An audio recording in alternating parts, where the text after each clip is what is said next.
आता पाहूया टॉप 9 मोठ्या बातम्या।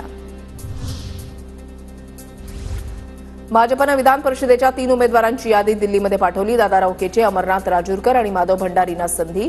5 जागांपैकी 3 जागा भाजपच्या कोट्यातील सूत्रांची माहिती। विधान परिषदेच्या 2 जागांवर जाण्यासाठी राष्ट्रवादीमध्ये गर्दी। 2 जागांसाठी पक्षातून 100 पेक्षा जास्त विनंती अर्ज, मात्र अद्याप कोणाच्याच नावावर शिक्कामोर्तब नाही, सूत्रांची माहिती। कसब्यातील वक्फ बोर्डाच्या जागेवरून मला त्रास देण्याचा प्रयत्न झाला, माझ्या पत्नीलाही अटक करण्याचा प्रयत्न केला, रवींद्र धंगेकरांची प्रतिक्रिया।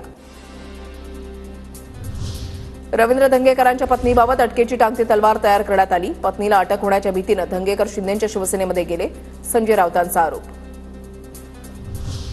प्रशांत कोरटकरच्या अंतरिम जामिनाबाबत युक्तिवाद पूर्ण, कोल्हापूर कोर्ट उद्या निकाल देणार। इंद्रजीत सावंत धमकी प्रकरणी केलेल्या इतर हस्तक्षेप याचिका कोर्टाने फेटाळल्या।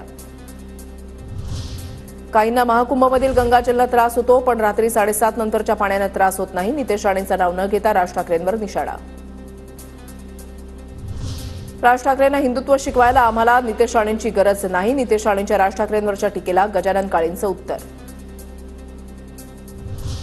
विधिमंडळ चकाचक करताय, पण विधिमंडळामध्ये कर्मचारी भरती कधी करणार? हे म्हणजे लग्नामध्ये जेवणाला पैसे आहेत, पण मंगळसूत्र घ्यायला पैसे नाहीत। सुधीर मुनगंटीवारांचा सरकारला खर्च आहे।